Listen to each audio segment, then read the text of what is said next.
Hola, ¿qué tal? Bienvenidos a este espacio público con los candidatos en estas elecciones para el Congreso de la República. Hemos invitado al senador Juan Felipe Lemos. Él es el senador actualmente de la República por el partido de la U y está aspirando nuevamente a este cargo de elección popular. Y está aquí en Armenia, en el Quindío, en una tierra muy parecida a la de él. Él es de Andes, Antioquia, ¿no, el senador?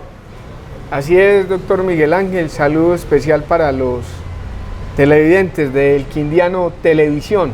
Mire, usted es de Andes, Antioquia, y es una región muy parecida aquí al departamento del Quindío, a la región del Quindío. Hablemos un poquito de ese tema relacionado con el campo, con el agro, lo que usted ha podido entregarle a los campesinos de este país en su actividad legislativa y lo que está pensando seguir trabajando en el Congreso de la República. Como usted lo advierte, yo tengo la enorme fortuna de haber nacido y de haberme criado en la provincia del país. Andes está enclavado en las montañas del suroeste antioqueño. Los pueblos de esa subregión del departamento de Antioquia nacen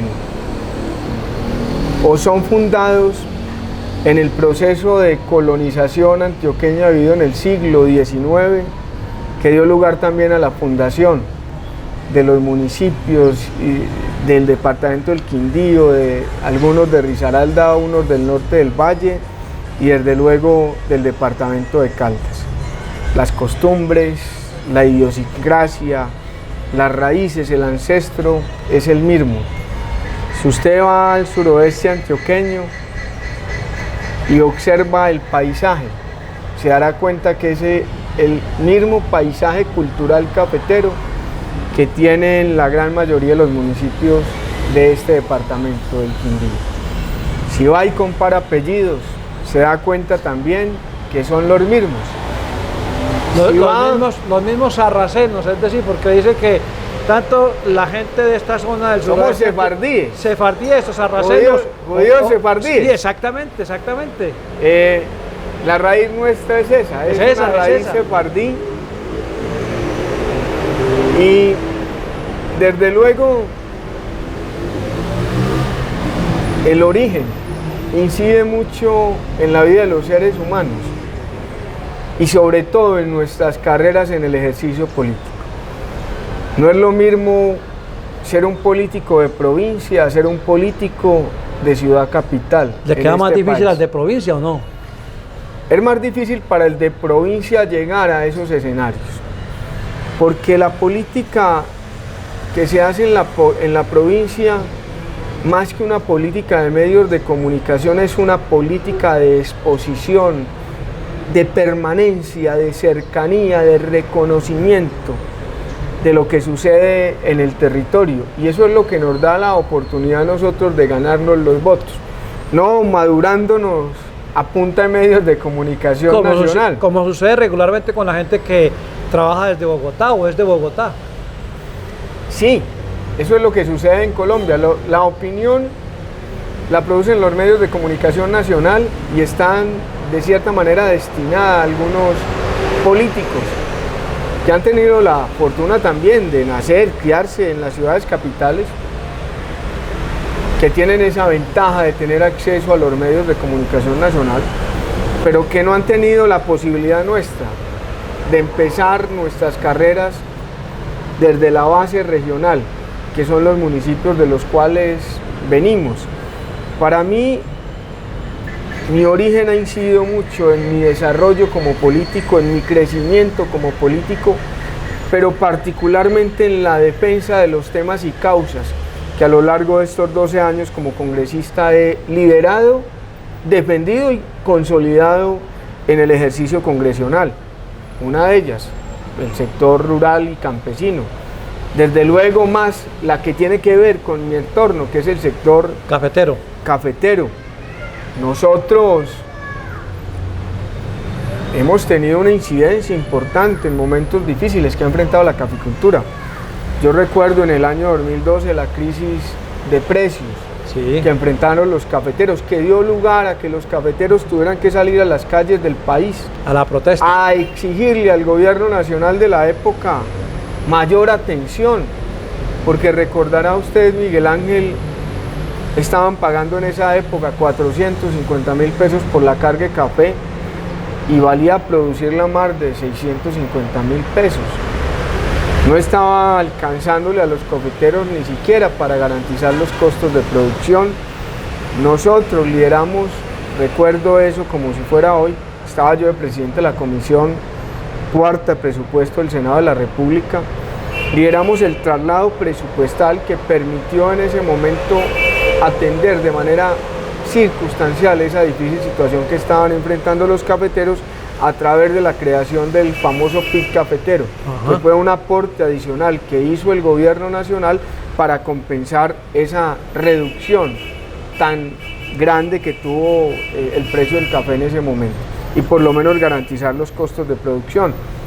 Recuerdo también cómo lideramos conjuntamente con otros congresistas de diferentes regiones cafeteras de Colombia, y esa proposición fue nuestra, con una representante que estuvo secuestrada, se me va el nombre hoy, la proposición que terminó convirtiéndose en una ley temporal de la República para que parte de los recursos del 4 por mil fueran destinados al sector agro, y fue en los últimos 12 años, el año 2013, el año en que mayor proporción de recursos en el presupuesto general de la Nación tuvo el Ministerio de Agricultura. Pasó de 2 billones de pesos a más de 5 billones de pesos en esa época, y eso sirvió para apalancar no solamente los temas cafeteros de la Nación, sino otros proyectos en materia agropecuaria rural. Y lo último que acabamos de hacer, bueno, también en plan de desarrollo, en el último plan de desarrollo, con cafeteros, con congresistas del departamento de Caldas, del Huila, de otras regiones,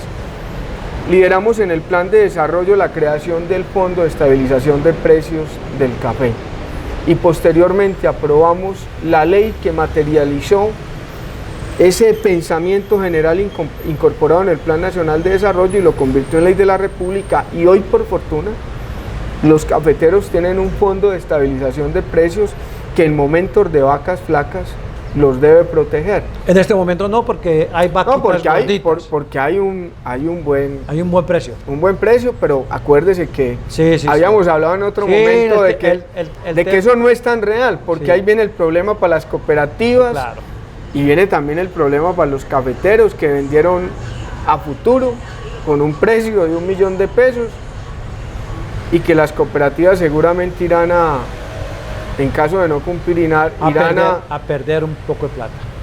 Irán a cobrarle eso a los cafeteros, porque tienen esos contratos firmados, y yo creo que el gobierno tiene que sí o sí intervenir para evitar una crisis futura en el sector. Pero el Fondo de Estabilización está vigente. Claro, está vigente. En cualquier momento se puede utilizar. Una ley que está aprobada, sancionada por el presidente de la República, que lo hicimos en el segundo año del presidente Iván Duque. Y lo último que acabamos de hacer, que a mi juicio es también muy importante, es la ley de insumos agropecuarios. La pandemia que generó esa parálisis económica en el mundo, eso se derivó en la conocida por la opinión crisis de los contenedores, las dificultades para importar los insumos agropecuarios de otros países, el monopolio que existe en Colombia de las empresas que son las que venden los insumos, que son las que regulan el precio, porque eso no tenía ningún tipo de coto de parte del Estado, sino que obedecía única y exclusivamente al mercado. En un año pasamos de pagar un bulto de abono en 70.000 pesos a más de 240.000 pesos, un exabrupto. Eso venía afectando o estaba afectando de manera muy sensible no solamente la producción cafetera, sino la producción agropecuaria en general. ¿Cómo fue la intervención que hizo a través de esa norma que se creó? Esa norma lo que hace es eliminar los aranceles a los productos agropecuarios importados. Es decir, el impuesto que le cobran a los productos que vienen de fuera del país. El impuesto que le cobran a las empresas que traen los productos se elimina, para que ese impuesto, que se denominan aranceles, que son los impuestos a las importaciones, no se vea reflejado en el precio final al consumidor, que son los pequeños, medianos y grandes campesinos. Según eso, doctor Lemos, ¿cuándo van a rebajar? ¿Cuándo van a comprar los caficultores y los agricultores en general los insumos a menor precio? La ley fue aprobada al final de la legislatura, es decir, en diciembre, finalizando diciembre del año pasado, y hace 2 semanas el presidente de la República la sancionó. Generalmente las leyes empiezan a regir después de la sanción presidencial. Lo que pasa es que los efectos de la misma no son efectos inmediatos, porque no tiene efectos retroactivos, tiene efectos a partir de su sanción. Entonces, es decir, que los que compraron antes es correcto y pagaron impuestos antes, hay que venderlo caro. Sí, es decir, solamente eso se va a venir reflejando de manera paulatina, porque ya si no habrá excusas para que las empresas mantengan un precio, un sobreprecio elevado, sigan especulando. Se la pongo de esta manera a ver si es o no el ejemplo válido. Es decir, lo que ya se importó y está en bodegas hay que venderlo a ese precio caro. Lo que se importó y pagaron ese impuesto caro o pagaron ese impuesto, el Estado no puede obligar a los empresarios a que le rebajen lo correspondiente al impuesto porque ya lo pagaron. Porque ya lo pagaron. Okay. Por dicho, eso daría lugar a la configuración de un hecho que se denomina en la doctrina jurídica un hecho del príncipe. Cuando el Estado toma una decisión y esa decisión va en detrimento de intereses creados que ya están además pagados, como el caso de los impuestos. Claro. Esto va a generar hacia el futuro con las nuevas importaciones un efecto positivo en la reducción de los precios de los productos agropecuarios, que va a beneficiar desde luego a los pequeños, medianos y grandes productores, pero que el efecto no es inmediato por lo que acabamos de advertir. Muy bien, doctor. Finalmente, en el mismo orden de ideas, para seguir hablando del tema del campo, que es tan importante para esta región, ¿cuáles son las propuestas que usted tiene a la gente, a los campesinos, a los agricultores, a los productores de este país en este momento, cuando es candidato nuevamente al Senado de la República? Yo creo que estamos en mora de una cosa, y es el seguro de cosecha. Muchos, sobre todo los pequeños y los medianos productores agropecuarios del país, que acceden a los créditos blandos que el gobierno nacional a través de las entidades financieras les brinda, por cuenta del cambio climático, están siempre asumiendo un riesgo que hoy estamos en condiciones de prever. Puede que antes no, porque antes no había tanta información sobre los efectos que el cambio climático genera en la producción agropecuaria. Nosotros queremos insistir, en mi caso, y con el doctor Javier Ramírez, en que es crucial que el Estado colombiano, por la vía del presupuesto público,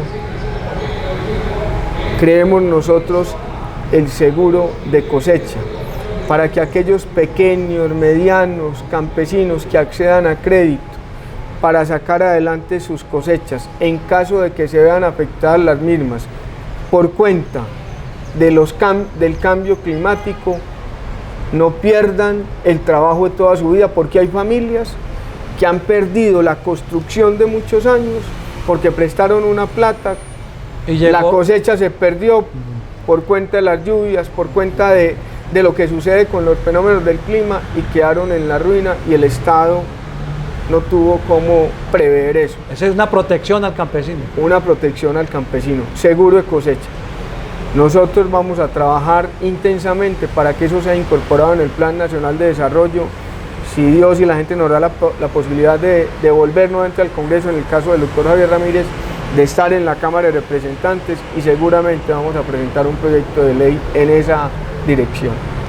Muy bien, él es el senador de la República, Juan Felipe Lemos, que está por aquí en el departamento del Quindío, trabajando en su candidatura junto con el doctor Javier Ramírez Mejía, que es candidato a la Cámara de Representantes, y que seguramente serán una figura que trabajará en equipo para beneficiar la población en general, pero muy especialmente el sector del campo. Doctor, muchas gracias. A ustedes muchas gracias por la generosidad de siempre. Y recuerden, no se queden en la casa. Es muy importante elegir un buen Congreso de la República. En el Quindío hay un ser extraordinario, un hombre serio, decente. Javier Ramírez, U103 en el tarjetón. Y si me quieren acompañar a mí, Juan Felipe Lemos, número 9 en el tarjetón de Senado. Muchas gracias. Y a ustedes muchísimas gracias por acompañarnos como siempre en este espacio público que le ofrecemos a los candidatos al Congreso de la República aquí en elquindiano.com.